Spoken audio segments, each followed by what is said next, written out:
বাণী সকলে নয় শুধু মুমিনের, যারাই চলবে মেনে ফল পাবে কোরআনের। ঘরে বলো কিবা রাষ্ট্রে বলো, ঘরে বলো কিবা রাষ্ট্রে বলো, অশান্তি দূর করে শান্তি আনে সমাধান, ও সমাধান। সমাধান চাও যদি জীবনে মরণে, ফিরে যাও খুঁজে নাও চোখ রাখো কোরআনে সমাধান। অতএব মুসলমান, আমি আপনাদের সাক্ষী রেখে বলতে চাই, এই কোরআন শুধুমাত্র ওই মক্তবের ভিতরে পড়ে থাকবে না, কোরআনে কারীম মসজিদের তাক পর্যন্ত থাকবে না, অচির ভবিষ্যতে এই কোরআন পার্লামেন্টের সামনে থাকবে। এই কোরআন অনুযায়ী গোটা বিশ্ব পরিচালিত হবে ইনশাআল্লাহ। রাজি আছি তো ইনশাআল্লাহ? এজন্য সবাইকে কোরআনের দিকে আগায় যেতে হবে। যেই পন্থায় কোরআনের আইন গোটা বিশ্বে পরিচালিত হয়, কোরআনের আইন গোটা বিশ্বে প্রতিষ্ঠিত হয়, সেই চেষ্টা আমাদের সকলকে করতে হবে। পারবো তো ইনশাআল্লাহ? মনে আছে আমাদের কথা? তুফাইল ইবনে আমর রাদিয়াল্লাহু তাআলা আনহু কানের মধ্যে তুলে ঢুকায় গেছেন। সময় কম, খুব সংক্ষেপ করতেছি। তুফাইল ইবনে আমর রাদিয়াল্লাহু তাআলা আনহু কানের মধ্যে তুলে ঢুকায়া ওই বাইতুল্লাহ যেই গেটে ঢুকলে মুহাম্মাদের সাথে সাক্ষাৎ হওয়ার চান্স কম, ওই গেট দিয়ে ঢুকছে যাতে সাক্ষাৎ না হয়ে যায়। আসসালামু আলাইকুম ওয়া রাহমাতুল্লাহি ওয়া বারাকাতুহু।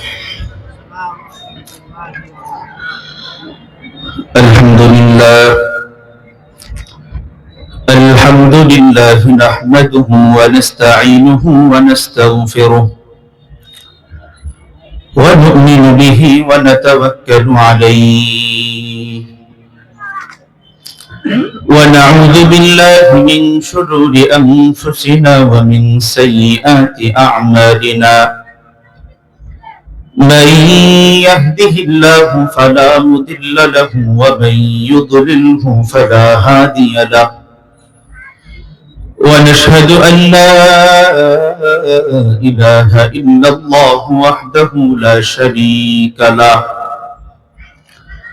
لا ند له ولا ضد له ولا مثل له ولا مثيل له ونشهد أن سيدنا وسندنا وحبيبنا وحبيب ربنا وطبيبنا وطبيب قلوبنا ومولانا محمدا عبده ورسوله الذي أرسله الله تعالى بالحق بشيرا ونذيرا وداعيا إلى الله بإذنه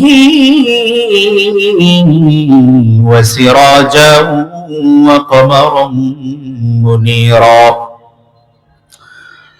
أما بعد فأعوذ بالله من الشيطان الرجيم بسم الله الرحمن الرحيم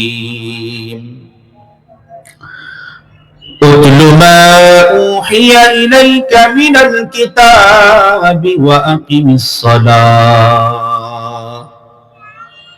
إن الصلاة تنهى عن الفحشاء والمنكر ولذكر الله أكبر والله يعلم ما تصنعون. وعن عثمان بن عفان رضي الله تعالى عنه قال قال رسول الله صلى الله عليه وسلم خيركم من تعلم القرآن وعلمه أو كما قال النبي عليه الصلاة والسلام صدق الله العظيم وصدق رسوله النبي الأمي الكريم ونحن على ذلك لمن الشاهدين والشاكرين والذاكرين والحمد لله رب العالمين. سبحانك لا علم لنا إلا ما علمتنا إنك أنت العليم الحكيم. وسبحانك لا فهم لنا إلا ما فهمتنا إنك أنت العزيز الكريم محمد ने आकर मोहम्मद ने आकर कुफर को मिटाया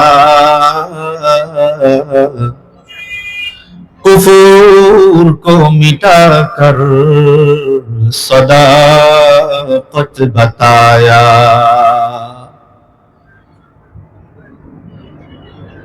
সকলে মুহাব্বতের সাথে জবান খুলে দুরূদ ইব্রাহিম পাঠ করি আল্লাহুম্মা সাল্লি আলা মুহাম্মাদিন ওয়া আলা আলি মুহাম্মাদ কামা সাল্লাইতা আলা ইব্রাহিম ওয়া আলা আলি ইব্রাহিম ইন্নাকা হামিদুম মাজিদ আল্লাহুম্মা বারিক আলা মুহাম্মাদিন ওয়া আলা আলি মুহাম্মাদ كما باركت على إبراهيم وعلى آل إبراهيم إنك حميد مجيد সকলেই পড়ি সাল্লাল্লাহু আলাইহি ওয়াসাল্লাম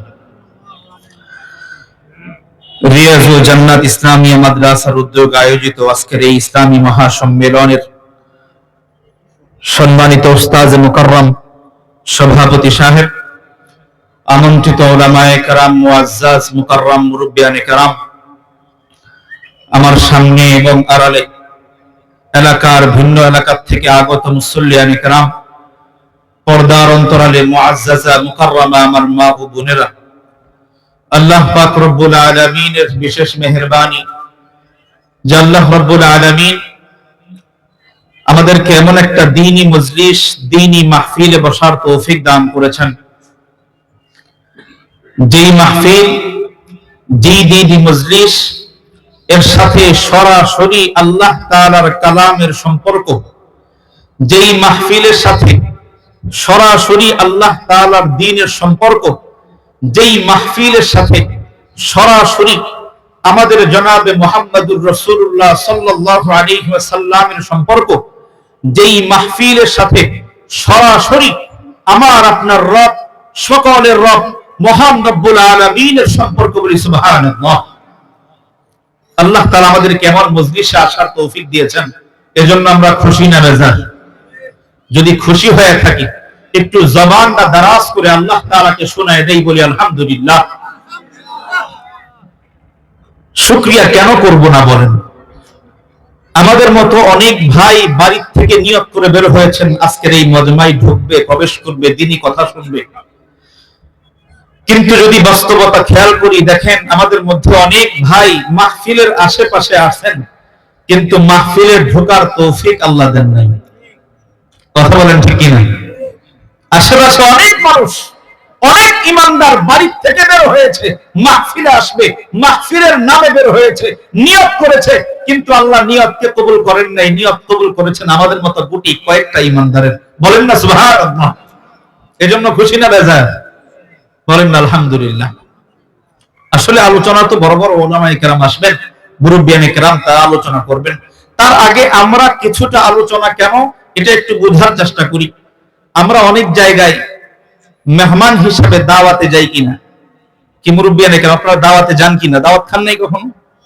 দাওয়াতে যখন যাই দাওয়াতের সামনে যেই টেবিলগুলো সাজানো থাকে দাওয়াতের যেই দামি খাবার যেই প্রধান খাবার পোলাও কুরমা গোশত এগুলো দেখবেন শুরুতে টেবিলে সাজানো হয় না শুরুতে কি দেয় শুরুতে লবণের বাটি নিয়ে আসে সালাদের বাটি নিয়ে আসে শুরুতে গ্লাস নিয়ে আসে জগ নিয়ে আসে পানি হাজির করে তারপরে স্টেপে স্টেপে দামি দামি খাবার হাজির হয় ঠিক কি না এখন বলবেন তাহলে শুরুতে দামি খাবার কেন আনলো না শুরুতে কেন লবণ নিয়ে আসলো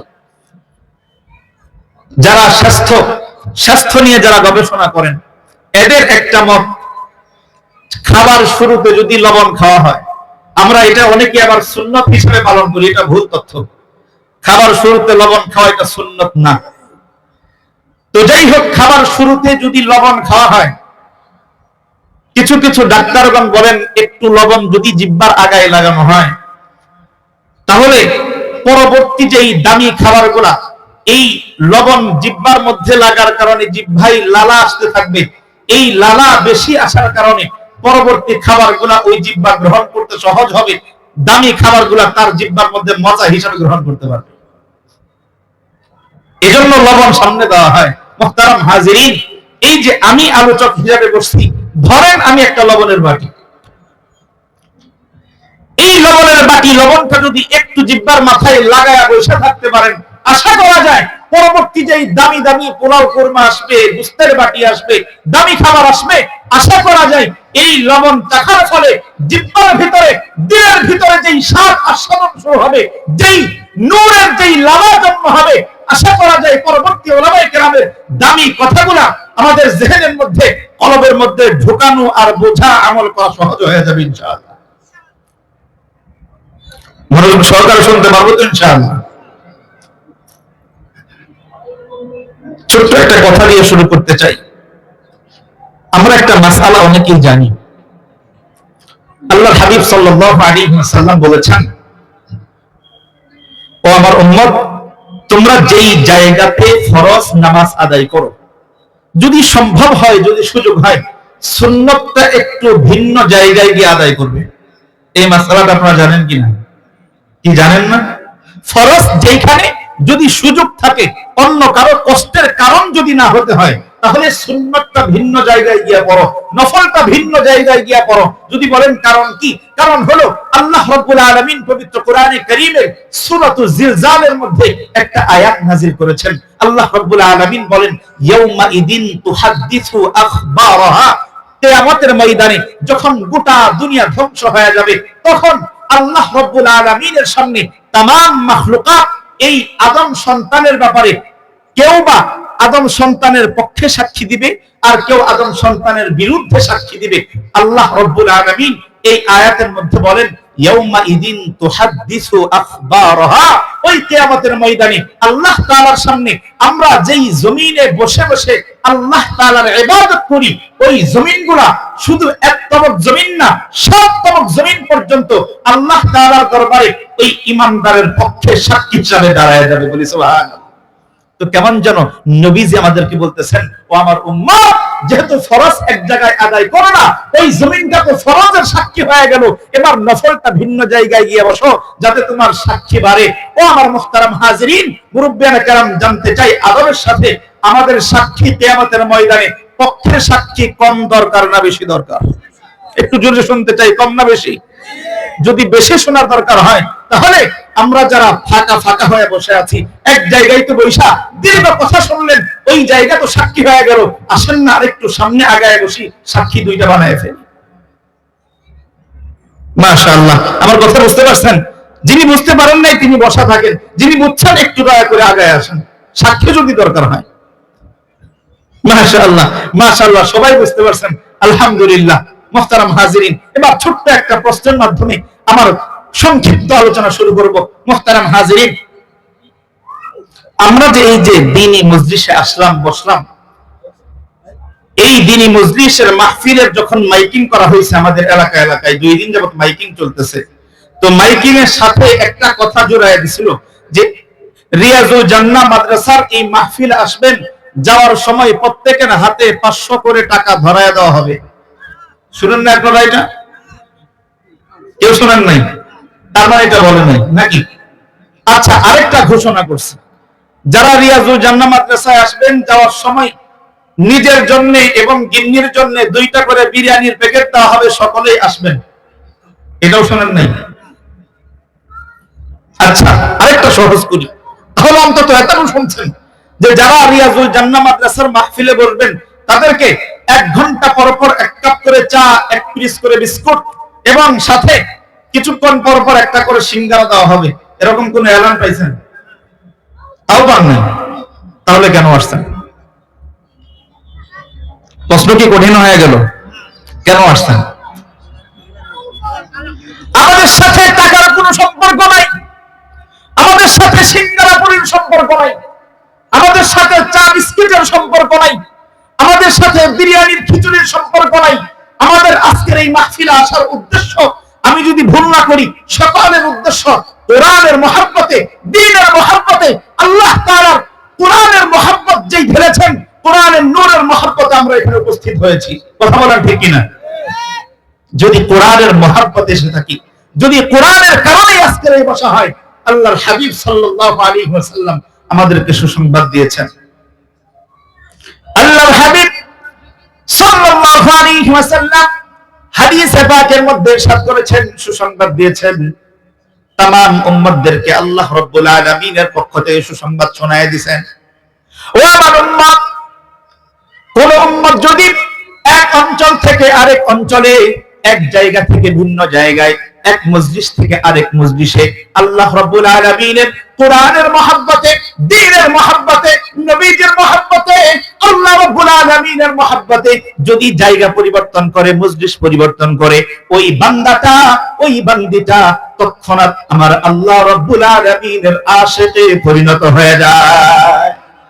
একটু জোরে বলেন না সুবহানাল্লাহ। আশিকে পরিণত হয়ে যায়। আল্লাহ তাআলা যদি আমাদের নিয়তটা ইখলাস পূর্ণ হয়, এই যে বসছি, বসার সাথে সাথে ফেরেশতারা আমাদের প্রত্যেকের নামগুলোর সাথে আল্লাহ তাআলার আশিকদের নাম লিখে দিয়েছেন। বলুন না সুবহানাল্লাহ। বলবেন কেন? এত মর্যাদার কারণ কি? এত মর্যাদার কারণ আর কিছু না, এত মর্যাদার একমাত্র কারণ হলো কোরআন। কোরআনের কারণে, কোরআনের মর্যাদার কারণে, কোরআনকে আল্লাহ তাআলা এত পাওয়ারফুল মর্যাদাওয়ালা বানিয়েছেন। এই কোরআনের ছোঁয়া যার গায়ে লাগে সেও মর্যাদাওয়ালা হয়ে যায়।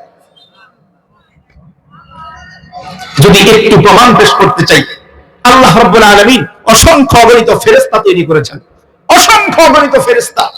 সমস্ত ফেরেশতাদের মধ্যে সবচাইতে দামি, সবচাইতে শ্রেষ্ঠ ফেরেশতার নাম হলো জিবরাইল আলাইহিস সালাম। বলবেন কেন? বলবেন কেন?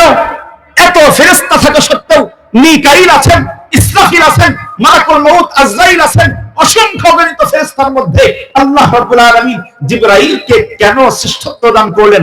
উত্তর হলো, এই জিবরাইল আসমান থেকে আমার আপনার নবীর উপরে এই কোরআনে কারীম নিয়ে নাজিল করেছেন। এজন্য কোরআনের ছোঁয়ার কারণে আল্লাহ তাআলা লক্ষ কোটি অগণিত ফেরেশতার মধ্যে সবচাইতে শ্রেষ্ঠ ফেরেশতা হিসেবে জিবরাইল আলাইহিস সালামকে ঘোষণা করেছেন। শ্রেষ্ঠ ফেরেশতা। গোটা জমিন, গোটা জমিনের মধ্যে সবচাইতে দামি জায়গার নাম হইল মক্কা আর মদিনা। সন্দেহ আছে না? সবচাইতে দামি জায়গার নাম মক্কা আর মদিনা। বলবেন কারণ কি? কারণ একটাই, কারণ আল্লাহ রাব্বুল আলামিন আসমান থেকে কোরআনে কারীম নাযিল করেছেন বাংলার জমিনে না, ইন্ডিয়ার জমিনে না, পাকিস্তানের জমিনে না, ভারতের জমিনে না। আল্লাহ রাব্বুল আলামিন এই কোরআন মক্কা আর মদিনায় নাযিল করেছেন। এই কোরআনের স্পর্শ পেয়ে গোটা জমিনের মধ্যে এই মক্কা আর মদিনা আজ রাজত্ব কায়েম করেছে। সবচাইতে দামি ভূমি। বছরে 365 রাত আসে, 365 রাত। 365 রাতের মধ্যে সবচাইতে রাজা যেই রাত, দামি যেই রাত, ওই রাতের নাম হইল লাইলাতুল কদর, শবে কদর। কেন দামি হইল? দামি হওয়ার কারণ একটা, কারণ আল্লাহ রাব্বুল আলামিন বলেন, ইন্না আনজালনাহু ফি লাইলাতিল কদর। ও দুনিয়ার ইমানদার, আমি এই কদরের রজনীতে আসমান থেকে একাধারে একসাথে তোমাদের জন্য কোরআনে কারীম নাযিল করেছি। যেহেতু এই রাতে কোরআন নাযিল হয়েছে, এই কোরআনের বরকতে, কোরআনের ছোঁয়ায় আল্লাহ রাব্বুল আলামিন শবে কদরকে শ্রেষ্ঠ রাত হিসেবে ঘোষণা করেছেন। বছরে মাস কয়টা? কথা বলেন, মাস কয়টা? 12টা। 12 মাসের মধ্যে শ্রেষ্ঠ মাস কোনটা? রমজানুল মুবারক। যদি বলেন কারণ কি? কারণ হইল শাহরু রমাদান উনজিলা ফীহিল কুরআন। আল্লাহ রাব্বুল আলামিন কোরআনে কারীমে ঘোষণা দিয়েছেন রমজান মাস এমন মাস যেই মাসের মধ্যে আল্লাহ কোরআন নাযিল করেছেন। যেহেতু এই মাসে কোরআন নাযিল হয়েছে, এই কোরআনের বরকতে আল্লাহ রাব্বুল আলামিন এই মাসকে পৃথিবীর শ্রেষ্ঠ মাস হিসেবে কোরআনে কারীমের মধ্যে ঘোষণা দিয়ে দিয়েছেন। বলি সুবহানাল্লাহ। কোরআনের ছোঁয়া যার গায়ে লাগে সেই দামি হয়ে যায়। কোরআনের স্পর্শ যার গায়ে লাগে সেই শ্রেষ্ঠ হয়ে যায়। কোরআনের স্পর্শ যার গায়ে লাগে তাকেই আল্লাহ তাআলা গোটা জগতের মধ্যে সবচাইতে বিখ্যাত হিসেবে ঘোষণা করে দেন।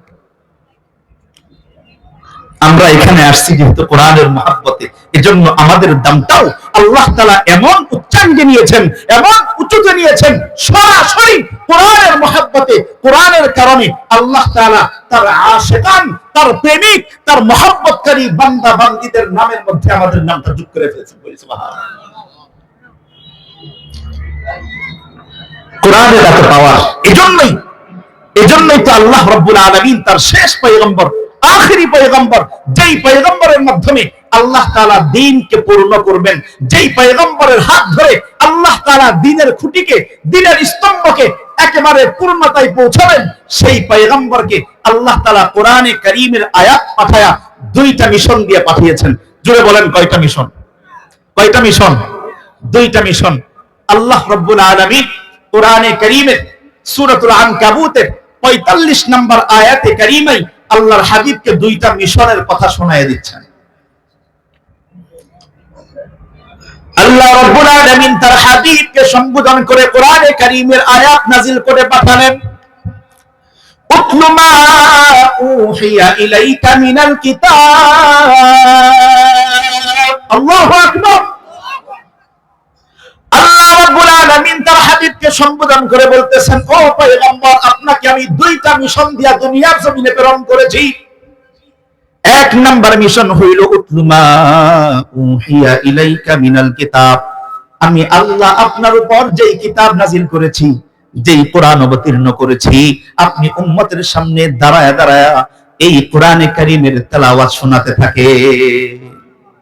উতলু মা উহিয়া ইলাইকা মিনাল কিতাব, আমি আল্লাহ আপনার উপর যে কিতাব নাযিল করেছি, এই কিতাব আপনি দুনিয়ার মানুষের সামনে, দুনিয়ার মানুষকে এই কিতাব শোনাতে থাকেন, তেলাওয়াত করতে থাকেন। এক নাম্বার মিশন। বলবেন কেন আল্লাহ তাআলা কোরআনকে নবীজির মিশন কেন বানালেন? এই কথা, এই উত্তর আল্লাহ রাব্বুল আলামিন সূরাতুল বাকারা 185 নম্বর আয়াতে কারীমার একটা অংশে বলেছেন, উনজিলা ফীহিল কুরআন হুদাল লিন-নাস। ও দুনিয়ার মানুষ, আমি তোমাদের জন্য কোরআন অবতীর্ণ করলাম যাতে করে এই কোরআনের মাধ্যমে গোটা জমিনের মানুষ হেদায়েত প্রাপ্ত হয়ে যাইতে পারে। বলি সুবহানাল্লাহ। তার মানে কোরআনটা হলো হেদায়েতের মাধ্যম। কোরআন কি? হেদায়েতের মাধ্যম। এই কোরআন যেন স্মরণ করে চলবে, এই কোরআন যে সামনে রাখবে, এই কোরআনকে যেই নাকি তার মাতবু বানাবে, এই কোরআনকে যে তার লিডার বানাবে, আল্লাহ রাব্বুল আলামিনের কোরআন ঘোষণা দেয় হুদাল লিন-নাস, ওই মানুষের জন্য এই কোরআন হেদায়েতের কান্ডারি হয়ে আল্লাহ তাআলার সামনে ওই মানুষটাকে হেদায়েত হিসেবে, হেদায়েতের মাহদুদ হিসেবে আল্লাহ তাআলা কিয়ামতের ময়দানে পেশ করবেন। বলি সুবহানাল্লাহ। বলবেন কেমনে? কোরআনের তেলাওয়াত আবার হেদায়েতের মাধ্যম হয় কেমনে?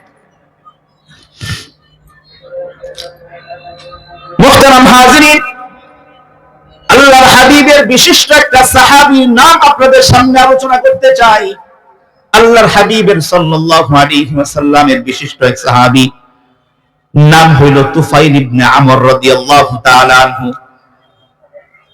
তুফাইল ইবনে আমর রাদিয়াল্লাহু তাআলা আনহু বাড়ি মক্কার বাহিরে। নবীজি থাকেন মক্কায়, তুফাইল ইবনে আমর থাকেন ভিন্ন এলাকায়। দাউস বংশের ব্যক্তিত্ব। তুফাইল ইবনে আমর রাদিয়াল্লাহু তাআলা আনহু বড় একজন ব্যবসায়ী ছিলেন। নবীজি যখন মক্কায় গোটা কাফের মুশরিকদের মাঝে, নবীজি যখন মক্কা থেকে মানুষদেরকে দ্বীনের দাওয়াত পৌঁছাচ্ছেন, তুফাইল ইবনে আমর রাদিয়াল্লাহু তাআলা আনহু তখন ওই মক্কার মধ্যে তার ব্যবসায়ী খাতিরে, ব্যবসায়িক কাজের মধ্যে মক্কায় প্রবেশ করেছে। তুফাইল ইবনে আমর রাদিয়াল্লাহু তাআলা আনহু যখন মক্কায় ঢুকছেন, তো মক্কায় যারা বন্ধু বান্ধব ছিল, আবু জাহাল, আবু লাহাব, উতবা, শাইবা, বড় বড় কাফের মুশরিকদের লিডার যারা ছিল, এই লিডার যখন বন্ধুদের কাছে আসছে, তুফাইল ইবনে আমর, ওই মক্কার আবু জাহেল, উতবা, শাইবা সকলেই তুফাইল ইবনে আমর আসার সাথে সাথে সতর্ক করতেছে, ও তুফাইল, মক্কায় তো আসছো, মক্কায় ঢুকছো, তবে সতর্ক হয়ে যাও, চলাফেরায় সতর্ক থাকবা। মক্কায় কিন্তু একটা পাগল বের হয়েছে। বলেন না নাউজুবিল্লাহ। একটু জোরে বলেন না নাউজুবিল্লাহ। মক্কায় কি বের হয়েছে? একটা পাগল বের হয়েছে, নাম হইল মোহাম্মদ।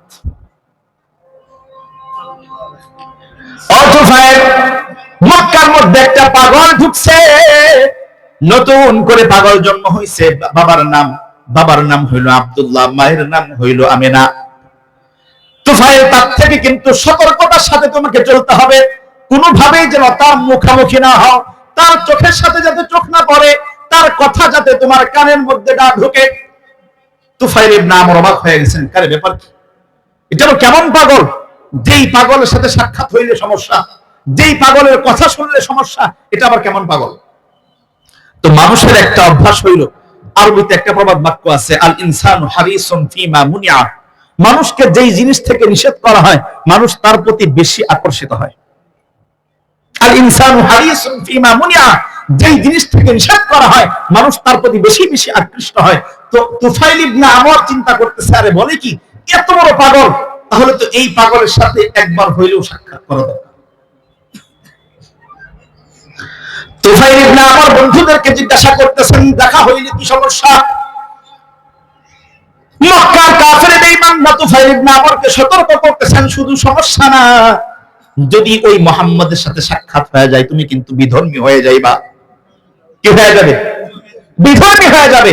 কারণ তারা জানতো তাদের বাপদাদার ধর্মই সত্যিকার ধর্ম, এর বাহিরে যত ধর্ম আছে আল্লাহ তাআলার একত্ববাদকে গ্রহণ করলে এটা বিধর্মী হয়ে যায়।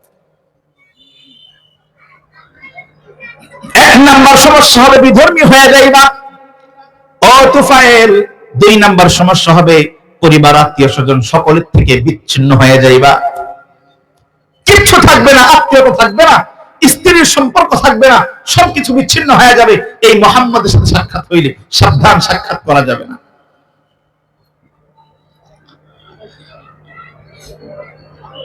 তুফাইল ইবনে আমর রাদিয়াল্লাহু তাআলা আনহু জিজ্ঞাসা করতেছেন, কারণ কি, সে বলে কি, তার বক্তব্য কি একটু শোনাও।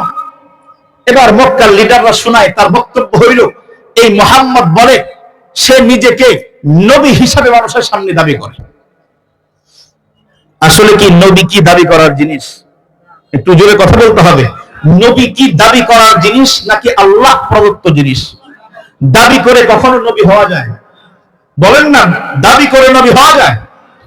দাবি করে নাস্তিক হওয়া যায়, দাবি করে বেঈমান মুশরিক হওয়া যায়, দাবি করে কখনো নবুয়ত পাওয়া যায় না, দাবি করে কখনো পয়গম্বর হওয়া যায় না। কিন্তু আফসোস আর পরিতাপের বিষয়, আমাদের এশিয়াতে, এই ভূখণ্ডে এরকম দাবিওয়ালা এক ভণ্ড আছে, যেই ভণ্ড নিজেকে নবী হিসাবে দাবি করে। বলি নাউযুবিল্লাহ মিন যালিক। নবী তো দাবির জিনিস না, নবী তো হইল আল্লাহ প্রদত্ত জিনিস। দাবি করে ভণ্ড হওয়া যায়, প্রতারক হওয়া যায়, কখনো নবী হওয়া যায় না। কিন্তু আফসোসের ব্যাপার, আমাদের এই রাষ্ট্রে, এই পৃথিবীতে এক ভণ্ড, এক মুরতাদ, এক বেঈমান মুশরিক আছে, যে গোলাম আহমদ কাদিয়ানী নামে, যে নিজেকে নবী হিসাবে নিজেকেই দাবি করে। বলেন না নাউযুবিল্লাহ। যে নিজেকে নবী দাবি করে, সে কি নবী না ভণ্ড? একটু জোরে কথা বলতে হবে, নবী না ভণ্ড? চূড়ান্ত পর্যায়ের ভণ্ড। আপনাদেরকে মাঝখান থেকে একটা ছোট্ট কথা শোনাই। আল্লাহ রাব্বুল আলামিন পৃথিবীর বুকে যত পয়গম্বর প্রেরণ করেছেন, 1,24,000 যেই নবী রাসূল প্রেরণ করেছেন, সমস্ত পয়গম্বরদের একটা বিশেষ গুণ হইল, সমস্ত পয়গম্বরদেরকে আল্লাহ তাআলা উম্মি বানিয়েছেন। উম্মি বুঝেন? উম্মি বলা হয় যিনি দুনিয়ার শিক্ষায় শিক্ষিত না, দুনিয়ার আক্ষরিক জ্ঞানে যিনি জ্ঞানী না। বলবেন কেন? বলেন, দুনিয়ার সিস্টেমে ছাত্রের দাম বেশি না উস্তাদের দাম বেশি? একটু জোরে বলতে হবে, ছাত্রের দাম বেশি না উস্তাদের দাম বেশি? উস্তাদের দাম বেশি। এখন যদি কোন পয়গম্বরকে আল্লাহ রাব্বুল আলামিন, আমাদের নবীকে ধরেন, আমাদের নবীকে যদি কোন উস্তাদের কাছে এই দুনিয়ার শিক্ষা শিখাইতেন, তাহলে নবীর চাইতে উস্তাদ বেশি দামি হওয়া যাওয়ার সম্ভাবনা ছিল কিনা? এজন্য আল্লাহ রাব্বুল আলামিন যেহেতু সবচাইতে শ্রেষ্ঠ পয়গম্বর, শ্রেষ্ঠ মানুষ, শ্রেষ্ঠ ব্যক্তিত্ব হিসেবে আল্লাহ রাব্বুল আলামিন পয়গম্বরদেরকে পাঠিয়েছেন, বিশেষ করে সবচাইতে শ্রেষ্ঠ হিসেবে আমাদের নবীকে পাঠিয়েছেন। এজন্য পয়গম্বরদের শিক্ষক দুনিয়ার কোনো শিক্ষক না, দুনিয়ার কোনো ব্যক্তিত্ব না, পয়গম্বরদের শিক্ষক স্বয়ং আমার আল্লাহ রাব্বুল আলামিন। চিৎকার মেরে বলেন আল্লাহু আকবার। পয়গম্বরদের শিক্ষক হন কে? আল্লাহ রাব্বুল আলামিন। যেহেতু আল্লাহ রাব্বুল আলামিন নিজে শিক্ষক, এজন্য পয়গম্বররা দুনিয়ার লেখালেখি জানেন না, দুনিয়ার শিক্ষায় শিক্ষিত হওয়ার দরকারও নাই, করেনও না, আল্লাহ তাআলা করানো নেই। তার মানে আমাদের নবী দুনিয়ার শিক্ষায় শিক্ষিত, পিছনের কোন নবী দুনিয়ার শিক্ষায় শিক্ষিত?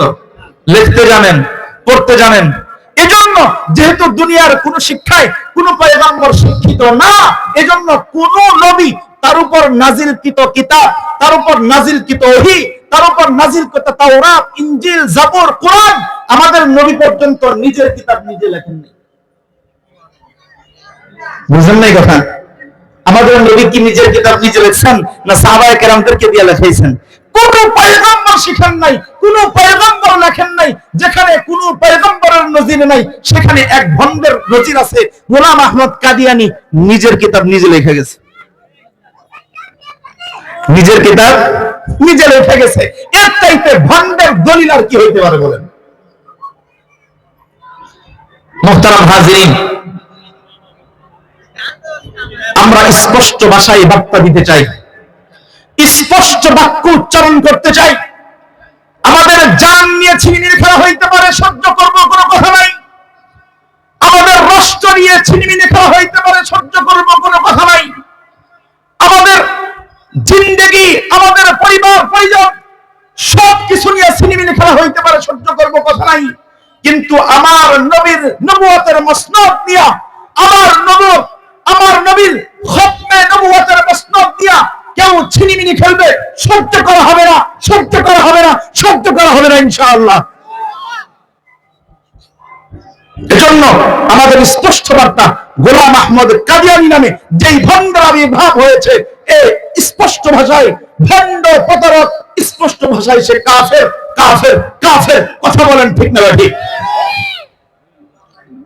মুহতারাম হাজিরিন, আমরা চলতেছিলাম, তুফাইল ইবনে আমর রাদিয়াল্লাহু তাআলা আনহুকে মক্কার কাফের মুশরিকরা বার্তা দিচ্ছে, মুহাম্মদ নামে এক ব্যক্তি বের হয়েছে, যার বাবার নাম আব্দুল্লাহ, মায়ের নাম আমেনা।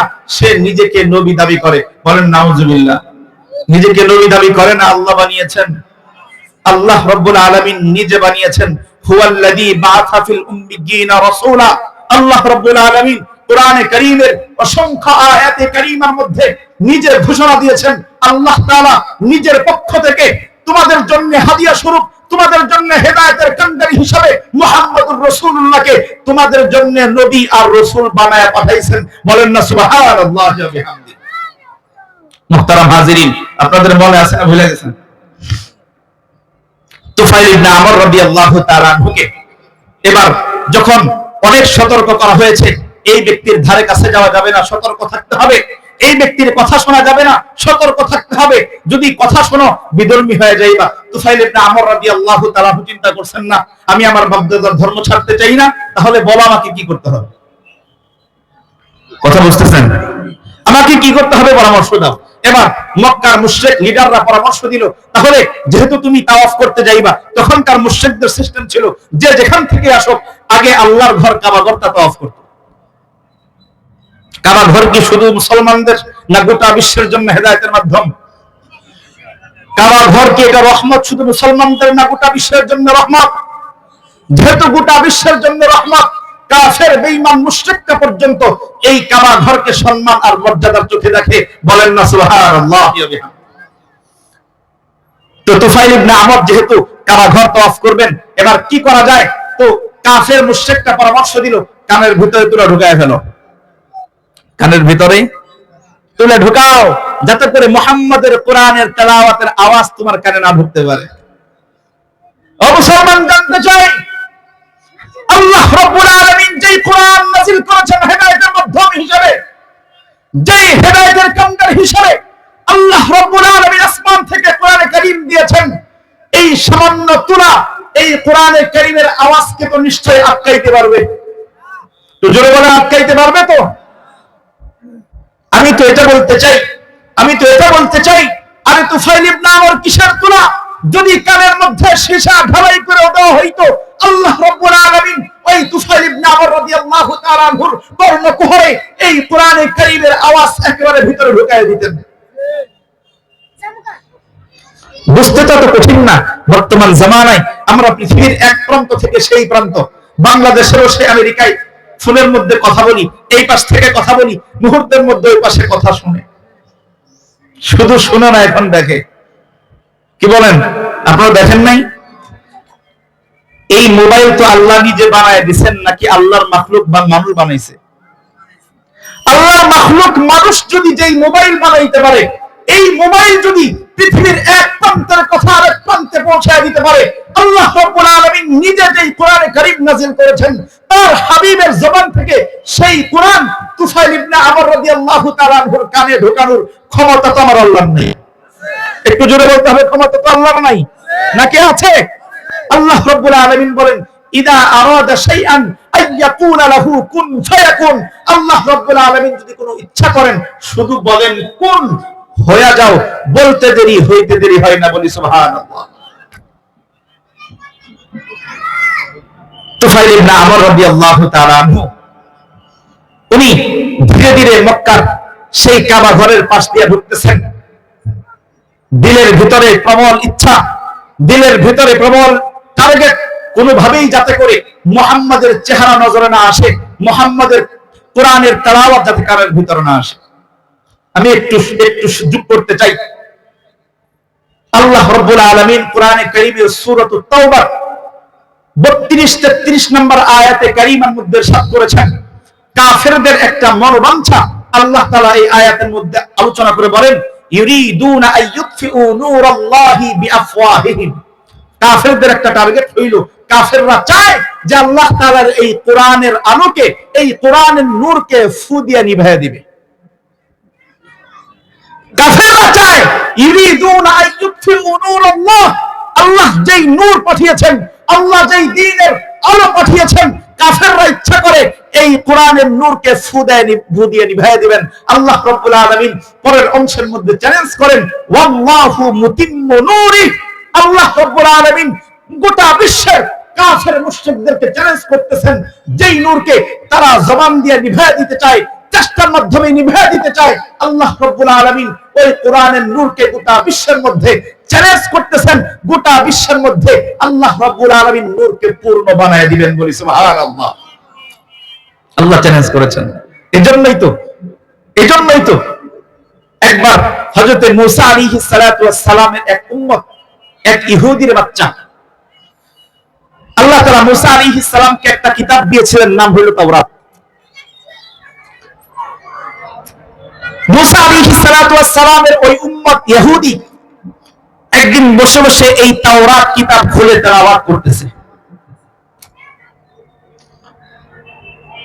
ইহুদির বাচ্চা তাওরাত তেলাওয়াত করতে করতে হঠাৎ করে তাকায় দেখে ওই তাওরাতের এক পৃষ্ঠার মধ্যে লেখা মুহাম্মাদুর রাসূলুল্লাহ। সকলেই বলি সাল্লাল্লাহু আলাইহি ওয়াসাল্লাম। তাওরাতের মধ্যে কি লেখা? মুহাম্মাদুর রাসূলুল্লাহ। কথাটা পছন্দ হয় না, কথাটা পছন্দ হয় নাই। এটা তো আমার নবীর কিতাব, এটা তো আমাদের দ্বীনের কিতাব, আমাদের দ্বীনের কিতাবে আবার এটা কোন ব্যক্তির নাম, কোন মুহাম্মাদের নাম, এই নামটা আমার ভালো লাগলো না। ওই ইহুদির বাচ্চা চিন্তা করে, যেহেতু আমাদের কিতাব, আমাদের নবীর কিতাব, আমাদের ধর্ম, এখানে অন্য কোন নবীর নাম থাকতে পারে না, আস্তে কইরা একটা কলম নিয়ে নামটা কাইটা দিছে, নামটা কেটে ফেলেছে। শেষ, ওই দিনের মতো তেলাওয়াত শেষ। পরের দিন ইহুদির বাচ্চা আবার ওই কিতাব নিয়ে তেলাওয়াত শুরু করছে। ওই কিতাব নিয়ে যখন তেলাওয়াত করতেছে, ওই পৃষ্ঠা যখন খুলছে, খোলার পরে দেখে গতকাল যেই জায়গায় মুহাম্মদ নামের উপরে কালি লাগায় কেটে ফেলছিলাম, আজকে দেখা যায় ওই জায়গায় মুহাম্মদ এক জায়গায় না, মুহাম্মাদুর রাসূলুল্লাহ, মুহাম্মাদুর রাসূলুল্লাহ। এই কিতাবের মধ্যে ওই জায়গায় মুহাম্মাদের নাম দুই জায়গায় হয়ে গেছে। ঠিক কার মেরে বলি সুবহানাল্লাহ। আসছিল কয় জায়গায় হয়েছে? কয়টা? দুইটা। আজকেও কয়টা ফেলছে। পরের দিন কিতাব আবার খুলছে, ঠিক ওই পৃষ্ঠায় যখন তেলাওয়াত করতে করতে পৌঁছায়, দেখে যেই জায়গায় গতকাল 2 বার মুহাম্মাদের নাম কাটছি, আজকে তো 2 বার না, আজকে তো দেখা যায় ডবল হয়ে 4 জায়গায় মুহাম্মাদুর রাসূলুল্লাহ হয়ে গেছে। বলেন না সুবহানাল্লাহ। কয় জায়গায় হয়েছে? 4 জায়গায়। পরের দিন কাটছে, আবার দেখে ডাবল হয়ে 8 জায়গায় হয়ে গেছে। এবার মাথা হট হয়ে গেছে। ব্যাপারটা তো সহজ নাই। কাটলাম 1 জায়গায় হইল 2, 2 কাটলাম হইল 4, 4 কাটলাম হইল 8। ব্যাপার কি? এটা তো স্বাভাবিক ব্যাপার না। দৌড়ায় গেছে ইহুদি এক পণ্ডিতের কাছে। আমরা যেরকম কোন সমস্যার সম্মুখীন হলে দ্বীনি ব্যাপারে, যেমন আমাদের ইমাম সাহেবের কাছে দৌড়াই, আলেম ওলামাদের কাছে দৌড়াই, তো ঠিক এই ব্যক্তি, এই ইহুদির বাচ্চা দৌড়ায় তাদের ইহুদি এক পণ্ডিতের কাছে দৌড়ায় গেছে। কি করা যায়? এরকম ঘটনা তো ঘটে গেছে। ইহুদি পণ্ডিতের কাছে যখন ওই ইহুদির বাচ্চা দৌড়ায় গিয়ে পৌঁছায়, ও পণ্ডিত, ও হুজুর, আমি তাওরাত কিতাব তেলাওয়াত করতেছিলাম, তেলাওয়াত করতে করতে দেখলাম মুহাম্মদ নামে এক নবীর নাম এইখানে লেখা। ও হুজুর, আমার ব্যাপারটা পছন্দ হয় নাই। যেহেতু কিতাবটা আমাদের, ধর্মটা আমাদের, নবীও আমাদের, মুসা পয়গম্বর, এখানে মুসা নবীর নাম থাকবে কিন্তু অন্য মুহাম্মদ নাম কেন থাকবে? এই জন্য আমি এক জায়গায় কেটে ফেলছিলাম, কিন্তু পরের দিন খুলে দেখি 2 জায়গায় হয়ে গেছে। 2 জায়গায় কাটছি, পরের দিন দেখি 4 জায়গায় হয়ে গেছে। 4 জায়গায় কাটছি, দেখি 8 জায়গায় হয়ে গেছে। দৌড়ে আসছি, সমাধান কি, কারণ কি জানতে চাই, শোনান। এবার ওই পণ্ডিত ডাকতে বলে, আরে ইহুদির বাচ্চা, কোন জায়গায় হাত লাগাইছ বুঝছ নাই? বলেন আল্লাহু আকবার। কোন জায়গায় হাত লাগাইলি তোর খেয়াল নাই? ও ইহুদির বাচ্চা, শোন, তুই এমন এক নবীর নামের উপর কালি ধরছস, যদি কিয়ামত পর্যন্ত এই তাওরাত কিতাবের এই মুহাম্মদ নাম কাটতে থাকিস, এই মুহাম্মদ নামের কারণে, নাম কাটার কারণে তাওরাতের সমস্ত ইবারত আল্লাহ তাআলা বিলীন করে পুরো কিতাবকে আল্লাহ মুহাম্মদ মুহাম্মদ মুহাম্মদ বানায় দিবেন। কোন জায়গায় হাত লাগাইছিস জানিস না, বুঝতে পারো না বেটা। যেই মুহাম্মাদের নাম কাটলে তাওরাত কিতাব বিলীন হয়ে যায়। মুসলমান জানতে চাই, যেই মানুষগুলো এই কোরআনের মুহাম্মাদের দ্বীনকে বাধাগ্রস্ত করতে চায়, মুহাম্মাদের কোরআনের আইনকে বাধাগ্রস্ত করতে চায়, মুহাম্মাদের দ্বীন নিয়ে সিনেমিনি খেলতে চায়, তামাশা খেলতে চায়, আমরা বলতে চাই সমস্ত জালেম, সমস্ত শাহী মসনদ তসমাস হয়ে যাবে। আল্লাহর কোরআনকে কেউ থামাইতে পারবে না ইনশাআল্লাহ। এজন্য আমরা এই কোরআনকে শুধুমাত্র ব্যক্তি পর্যায়ে না, কি বলেন, এই কোরআন কি শুধু ব্যক্তি পর্যায়ের জন্য, শুধু ব্যক্তির জন্য, শুধু পরিবারের জন্য, শুধু সমাজের জন্য, গোটা পৃথিবীর জন্য আল্লাহ রাব্বুল আলামিন এই কোরআনকে হেদায়েত বানিয়েছেন, এই কোরআনকে শিফা বানিয়েছেন, এই কোরআনকে শান্তির বার্তা বানিয়েছেন। চিৎকার মেরে বলি সুবহানাল্লাহ। সমাধান চাও যদি জীবনে মরণে, ফিরে যাও খুঁজে নাও, চোখ রাখো কোরআনে। আল্লাহু আকবার বলে। সমাধান চাও যদি জীবনে মরণে, ফিরে যাও খুঁজে নাও, চোখ রাখো কোরআনে। সমাধান, ও সমাধান, তবেই পাবে সুখ শান্তির ঠিকানা, তবেই পাবে সুখ শান্তির ঠিকানা, যদি মেনে নাও তুমি মনে প্রাণে। সমাধান, সমাধান চাও যদি জীবনে মরণে, ফিরে যাও খুঁজে নাও, চোখ রাখো কোরআনে। সমাধান, এ বাণী সকলে নয় শুধু মুমিনের, যারাই চলিবে মেনে ফল পাবে কোরআনের। চিৎকার মেরে বলেন ঠিক কিনা? এ বাণী সকলে নয় শুধু মুমিনের, যারাই চলিবে মেনে ফল পাবে কোরআনের। ঘরে বলো কিবা রাষ্ট্রে বলো, ঘরে বলো কিবা রাষ্ট্রে বলো, অশান্তি দূর করে শান্তি আনে। সমাধান, ও সমাধান, সমাধান চাও যদি জীবনে মরণে, ফিরে যাও খুঁজে নাও, চোখ রাখো কোরআনে। সমাধান। অতএব মুসলমান, আমি আপনাদের সাক্ষী রেখে বলতে চাই, এই কোরআন শুধুমাত্র ওই মক্তবের ভিতরে পড়ে থাকবে না, কোরআনে কারীম মসজিদের তাক পর্যন্ত থাকবে না, অচিরেই অচির ভবিষ্যতে এই কোরআন পার্লামেন্টের সামনে থাকবে। এই কোরআন অনুযায়ী গোটা বিশ্ব পরিচালিত হবে ইনশাআল্লাহ। রাজি আছি তো ইনশাআল্লাহ? এজন্য সবাইকে কোরআনের দিকে আগায় যেতে হবে।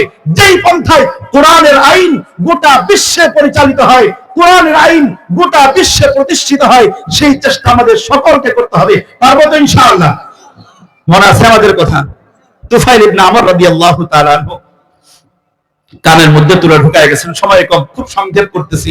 তুফাইল ইবনে আমর রাদিয়াল্লাহু তাআলা আনহু কানের মধ্যে তুলে ঢুকায়া ওই বাইতুল্লাহ যেই গেটে ঢুকলে মুহাম্মাদের সাথে সাক্ষাৎ হওয়ার চান্স কম, ওই গেট দিয়ে ঢুকছে যাতে সাক্ষাৎ না হয়ে যায়। তাওয়াফ করতেছে তুফাইল ইবনে আমর রাদিয়াল্লাহু তাআলা আনহু, উনি সাহাবায়ে কেরামদের কাছে ওনার ইসলাম গ্রহণের ঘটনা বর্ণনা করতেছেন। ও আমার সাহাবীরা শুনো, আমি যখন কাবা ঘর তাওয়াফ করতেছিলাম, আমার খুব সচেতনতা ছিল কোনোভাবেই যাতে করে মুহাম্মাদের সাথে সাক্ষাৎ না হয়ে যায়। কিন্তু ঘটনাক্রমে আল্লাহ তাআলার ফজল, আমি তাওয়াফ করতেছি, হঠাৎ করে আমার তুফাইলের এই দুই চোখের নজর পড়ে গেছে। তাকায় দেখি আমার সামনে মুহাম্মাদুর রাসূলুল্লাহ সাল্লাল্লাহু আলাইহি ওয়াসাল্লামের নূরানি চেহারা দেখা যায়। বলি সুবহানাল্লাহ। বলেন না, নবীর চেহারা দেখার পরে চোখ কেমন হইতে পারে? আল্লাহু আকবার কাবীরা। তুফাইল ইবনে আমর রাদিয়াল্লাহু তাআলা বলেন, নবীর চেহারা মোবারকের উপর যখন আমার নজরটা পড়ে গেছে, আমার নজর নবীর চেহারার সাথে আটকায় গেছে। চাইলেও সরাইতে পারি না, ইচ্ছা করলেও সরাইতে পারি না। আরে এটা কেমন চেহারা?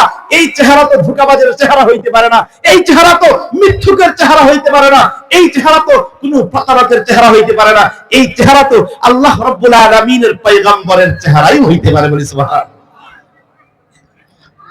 তুফাইল ইবনে আমর রাদিয়াল্লাহু তাআলা বলেন, আমি আর ধৈর্য ধরতে পারলাম না, আমি অধৈর্য হয়ে গেলাম। এত সুন্দর চেহারাওয়ালা মানুষ আমি দূর থেকে দেখবো, এটা সম্ভব না। আমি ধীর পায়ে নবীজির সামনে, নবীজির কাছে আগাইতে থাকলাম। নবীজির কাছে গিয়া আমি আমার কানের যেই তুলা ছিল, ওই তুলার ভিতর দিয়ে শুনতেছি পয়গম্বর আলাইহিস সালাম তার সুন্দর কণ্ঠে, তার সুন্দর ঠোঁট দিয়া কোরআনে কারীমের তেলাওয়াত করতেছেন। বলি সুবহানাল্লাহ। নবীজি তেলাওয়াত করতেছেন, মজাটা কেমন হইতে পারে? নবীজি তেলাওয়াত করতেছেন, তুফাইল ইবনে আমর বলেন, আমার ধৈর্য আর বাদ ছাড়তে পারলো না। আমি আমার কানের তুলাগুলো টান দিয়ে খুলে ফেললাম। আমি নবীর তেলাওয়াত শুনতেছি, নবী তেলাওয়াত করতেছেন, আমি শুনতেছি। হঠাৎ করে আমার দু চোখ দিয়ে ঝরঝর করে পানি ঝরতেছে। এক পর্যায়ে আমি নিজেকে সামলাতে পারলাম না, দৌড়ায়া নবীর কাছে গিয়ে বললাম, ও পয়গম্বর, আর দেরি করা সহ্য হবে না, আর সুযোগ নেই, যত দেরি তত নাশ। ও পয়গম্বর, হাতটা বাড়ায় দেন, আমাকে কালিমার তাওহীদের, আমাদের এই কালিমা পড়ায় মুসলমান বানায় দেন। বলি সুবহানাল্লাহ। এই কালিমা দিয়া মানুষ, এই কালিমার মাধ্যমে, এই কোরআনে কারীমের তেলাওয়াতের মাধ্যমে মানুষ হেদায়েত পায়।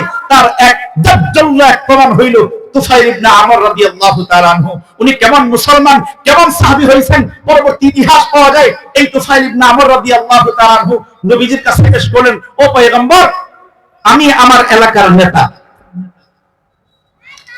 নেতা যেই দিকে এলাকাও, একটু কথা বলেন, এলাকার নেতা যেই দিকে এলাকাও সেই দিকে। এবার ওই এলাকার নেতা তুফাইল ইবনে আমর রাদিয়াল্লাহু তাআলা আনহু নবীজিকে বলতেছেন, ও পয়গম্বর, আমি দাউস গোত্রের নেতা, ও পয়গম্বর, আমাকে এমন একটা নিদর্শন দেন যাতে ওই নিদর্শন নিয়ে আমি আমার এলাকায় গিয়ে দ্বীনের দাওয়াত পৌঁছাইতে পারি। আমি আশা করতে পারি, আমি যেহেতু নেতা, আমি দাওয়াত দিলে সমস্ত মানুষগুলো দ্বীন ইসলামের মধ্যে ঢুকবে। বলেন না সুবহানাল্লাহ। এখান থেকে আমাদের শিক্ষা আছে না নাই? শিক্ষা আছে না নাই? মুসলমান, আজকেও সমাজের নেতৃস্থানীয় ব্যক্তিত্ব যদি, প্রত্যেকটা নেতা যদি ইসলামের উপর চলে যাইতো, যদি মানুষগুলো যদি দ্বীন ইসলামের প্রতি ঝুঁকতো, যদি মিথ্যা থেকে বেঁচে থাকতো, দুর্নীতি থেকে বেঁচে থাকতো, সুদ ঘুষ থেকে যদি এই নেতারা ফিরে আসতো, আশা করা যায় গোটা সমাজগুলা এমনিতেই ঠিক হয়ে যেত। কিন্তু চরম দুঃখের ব্যাপার হইল, আমরা সাধারণ মুসলমান যদি দুর্নীতি করি 1%, নেতারা করে 99%। সমাজ ঠিক হবে কেমনে? সমাজ ঠিক হওয়ার চান্স কেমনে বলেন? এজন্য নেতৃস্থানীয় ব্যক্তিদের ঠিক হইতে হবে। মুসলমান সময় নেই। তুফাইল ইবনে আমর রাদিয়াল্লাহু তাআলা আনহু উনি নবীজিকে যখন এই আবদার করছেন, ইয়া রাসূলুল্লাহ, আমার জন্য একটু দোয়া করেন, আল্লাহ যেন একটা নিদর্শন দিয়ে দেন। পয়গম্বর দোয়া করছেন, ওনার হাতে যেই লাঠি ছিল, ইতিহাসের মধ্যে আসছে আল্লাহর হাবিব দোয়া করছেন, ওই লাঠিটা এরকম লাইট হয়ে গেছে। বলি সুবহানাল্লাহ। নবীর দোয়ার বরকতে লাঠিটা লাইট হয়ে গেছে। এবার তুফাইল ইবনে আমর রাদিয়াল্লাহু তাআলা আনহু দাউস গোত্রে গেছেন, এলাকায় গিয়া এই আল্লাহ তাআলা নিদর্শনের মাধ্যমে তাদেরকে দ্বীনের দাওয়াত দিয়েছেন। ইতিহাস প্রমাণ করে এই এক তুফাইল ইবনে আমর রাদিয়াল্লাহু তাআলা আনহুর তার দাওয়াতের মাধ্যমে 50টা মুশরিক পরিবারকে আল্লাহ তাআলা এই দ্বীনের আলোতে ঢুকায় দিয়েছেন, বলি সুবহানাল্লাহ। 50টা পরিবার। ও মুসলমান, তাহলে এই কোরআন আমাদের জন্য হেদায়েত কিনা? একটু জোরে শুনতে চাই, হেদায়েত কিনা? শুধু হেদায়েত না, এই কোরআন আমাদের দুনিয়া এবং আখিরাতের চির কল্যাণের একমাত্র মাধ্যম হলো এই কোরআনে কারীম। আমি কোরআনে কারীমের ছোট্ট দুইটা আয়াতের তরজমা করে আমার কথা শেষ করব। আপনাদের কষ্ট হচ্ছে? বলেন কষ্ট হচ্ছে? আর একটু পরেই কথা শেষ করে দেব। আল্লাহ রাব্বুল আলামিন সূরাতুল বাকারা 200 নম্বর আয়াতে কারীমায় একটা ছোট্ট আলোচনা করেছেন। আল্লাহ রাব্বুল আলামিন এই আয়াতে কারীমায় মানুষের দুইটা শ্রেণী নিয়ে আলোচনা করেছেন। মানুষ দুই শ্রেণীর হয়। আল্লাহ রাব্বুল আলামিন আয়াতে কারীমায় বলেন, আমিনান নাস মান ইয়াকুলু রাব্বানা আতিনা ফিদ দুনিয়া রাব্বানা আতিনা ফিদ দুনিয়া রাব্বানা আতিনা ফিদ দুনিয়া। আল্লাহ রাব্বুল আলামিন আয়াতে বলেন, মানুষের মধ্যে একটা শ্রেণী আছে যেই শ্রেণীগুলো শুধু বলে আল্লাহ দুনিয়া দাও, দুনিয়া দাও, দুনিয়া দাও। কি মানুষ বলে কিনা? দুনিয়া দাও, দুনিয়া দাও, দুনিয়া দাও, শুধু দুনিয়া চায়, শুধু দুনিয়া চায়। আল্লাহ রাব্বুল আলামিন বলেন, ওয়ামা লাহু ফিল আখিরাতি মিন খালাক। যারা শুধুমাত্র দুনিয়া চায়, দুনিয়া চায়, আখিরাতের কোনো সম্পর্ক নাই, এই মানুষগুলোকে আল্লাহ দুনিয়া দিতেও পারেন, দুনিয়া দিতেও পারেন। যদি গোটা দুনিয়াও দিয়ে দেন, ওয়ামা লাহু ফিল আখিরাতি মিন খালাক, কিয়ামতের ময়দানে, হাসরের ময়দানে তাদের জন্য বিন্দুমাত্র কোনো অংশ দেওয়া হবে না। আমরা ফেরাউনের নাম জানি কিনা? ফেরাউনের নাম জানি কিনা? ফেরাউনকে আল্লাহ তাআলা কি নরমাল মানুষ না বড় রাজত্ব দিয়েছিলেন? বড় রাজত্ব দিয়েছিলেন।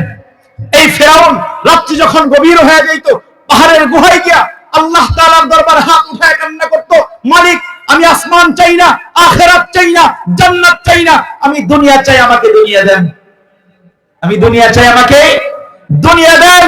আল্লাহ রাব্বুল আলামিন তাকে দুনিয়া দিয়েছেন। কেমন দুনিয়া দিয়েছেন? একটা কথা বলতে চাই, ফেরাউন ইতিহাসের কিতাবের মধ্যে পাওয়া যায়, এই ফেরাউন দুনিয়ার জিন্দেগিতে 400 বছর হায়াত পেয়েছে। কত বছর? 400 বছর হায়াত পেয়েছে।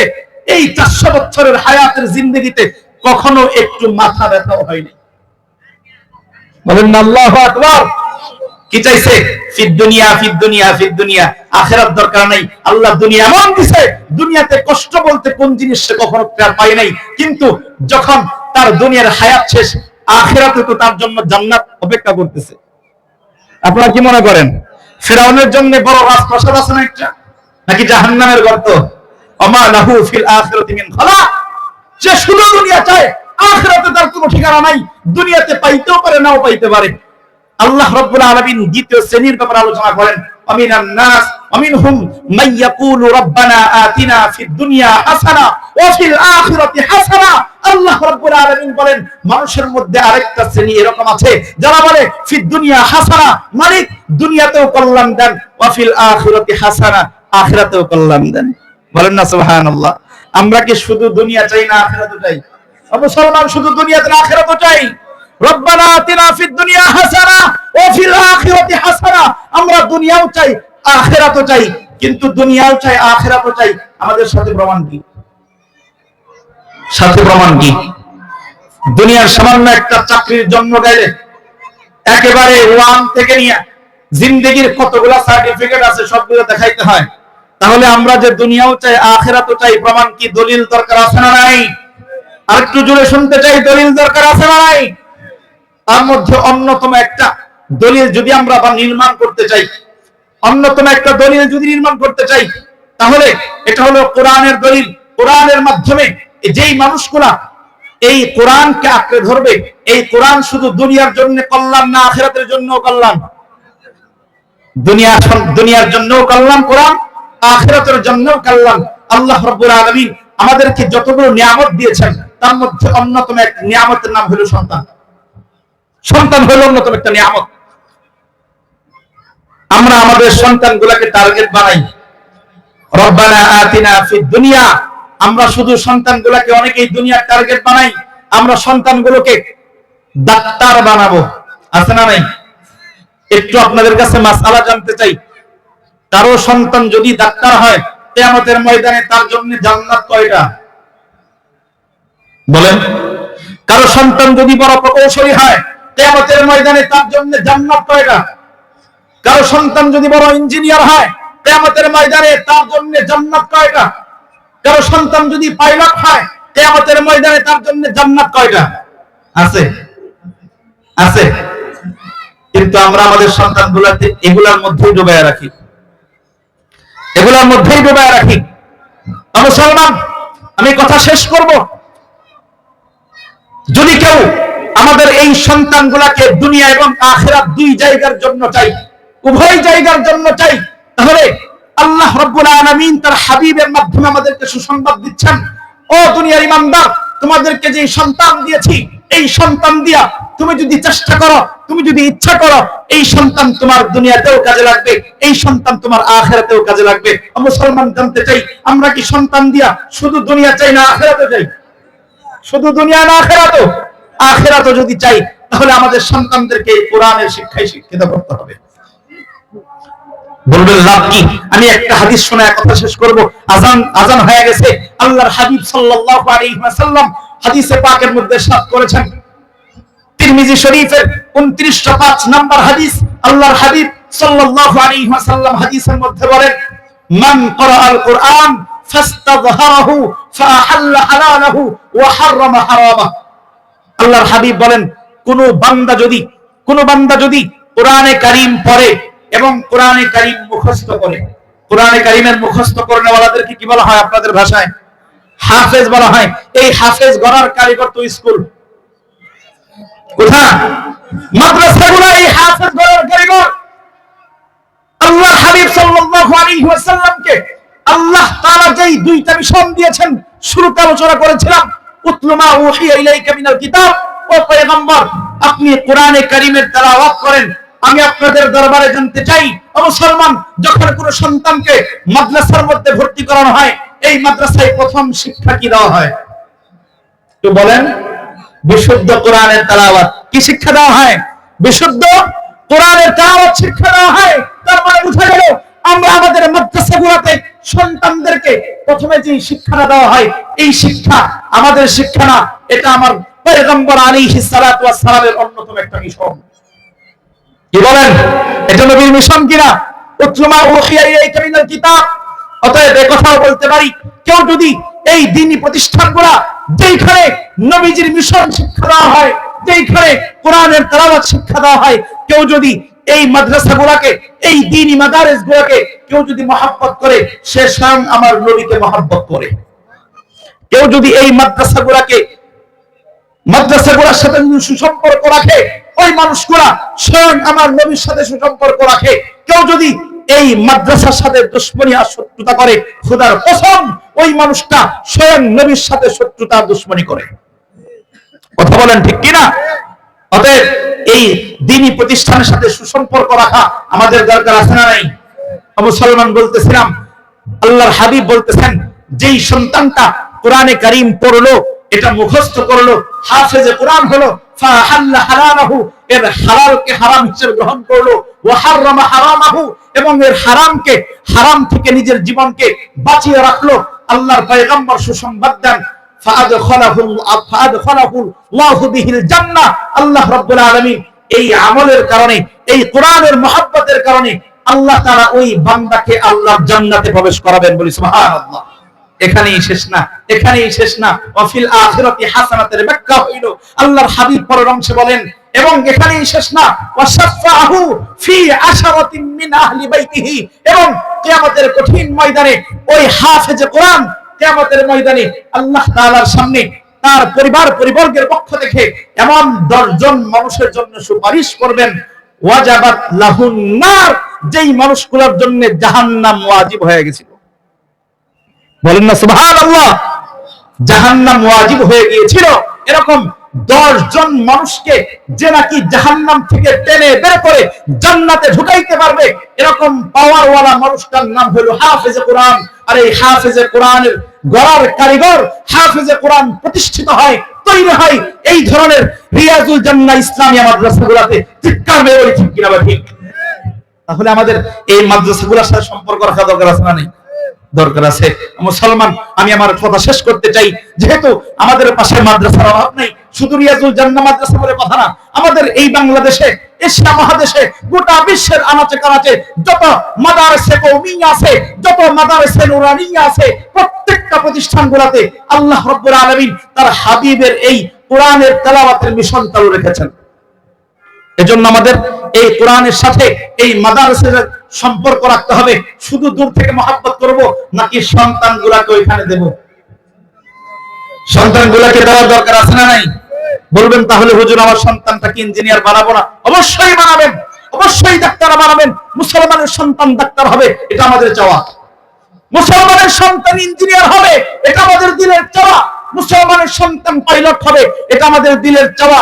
কিন্তু তাকে আখিরাতের শিক্ষা, কোরআনের শিক্ষা আগে দিয়া তারপরে পাইলট বানাইতে হবে। আমরা যখন সকালবেলা মূলার তরকারি খাই, মূলার তরকারি যদি খাই, মুরব্বিয়ানে কেরাম একটু উত্তর দিবেন কষ্ট করে। সকালবেলা যদি কেউ মূলার তরকারি দিয়া ভাত খায়, বাসি মূলা দিয়া, সারাদিন যদি একেবারে হাজার হাজার ধরনের পোলাও কুরমা খায়, যদি বুফে গিয়াও দামি দামি খাবার খায়, দিন শেষে যখন ঢেকুর আসবে, গন্ধটা আসবে কিসের? একটু বলেন না, কিসের গন্ধ আসবে? মূলার গন্ধ আসবে। মুসলমান সকালবেলা যেই তরকারিটা খেয়েছেন, সারাদিন পরে ঢেকুর দিলে ওই গন্ধটা আসবে। এজন্য বলতে চাই, যদি সন্তানকে আগে এই নুরানি মাদ্রাসাগুলোর মধ্যে দিয়া যদি আগে কোরআনের শিক্ষায় শিক্ষিত করতে পারেন, দ্বীনের শিক্ষায় শিক্ষিত করতে পারেন, আল্লাহর হাবিবের শিক্ষায় যদি শিক্ষিত করতে পারেন, এবার বের করেন, ইঞ্জিনিয়ার বানান, পাইলট বানান, ডাক্তার বানান, কখনো এই সন্তানটা ওই স্কুল কলেজ ভার্সিটির প্রভাবান্বিত হয়ে কখনো নাস্তিকবাদ গ্রহণ করবে না, কখনো ইসলাম বিদ্বেষী হবে না। যখন ঢেকুর দিবে তার ভেতর থেকে কোরআনের আয়াত বের হবে। এজন্য পারবো তো ইনশাআল্লাহ? আমরা আমাদের সন্তানগুলোকে দেবো তো ইনশাআল্লাহ? কে কে দেবো হাত তুলি? বলবেন হুজুর মতো সন্তান নাই। ও মিয়া নাতি আছে তো, নাতি আছে তো, নাতি দিবেন। হুজুর আমি তো মুরব্বী হই নাই, জোয়ান আছি, বিয়েই করি নাই, সন্তানও নাই, নাতিও নাই। ও মিয়া আপনার ভাতিজা আছে, ভাগিনা আছে, ভাতিজি আছে, ভাগিনী আছে, তাদেরকে এই কোরআনের মজলিসে দিয়া দেন, কোরআনের মাদ্রাসায় দিয়া দেন। আল্লাহ চাহে তো ফিদ দুনিয়া হাসানা ওয়া ফিল আখিরাতি হাসানা, এই সন্তান আপনার দুনিয়া এবং আখিরাত উভয় জাহানের কল্যাণ নিয়ে মাদ্রাসা থেকে বের হয়ে যাবে ইনশাআল্লাহ। আল্লাহ তাআলা আমাদের সকলকে যে কথাগুলো বললাম, আমাকে সহকারে আমাদের সকলকে এর সঠিক বুঝ উপলব্ধি করা এবং আমল করার তৌফিক দান করেন। সকলে বলি আল্লাহুম্মা আমিন। ওয়া আখিরু দাওয়ানা আলহামদুলিল্লাহি রাব্বিল আলামিন। ওয়াসসালামু আলাইকুম ওয়া রাহমাতুল্লাহ।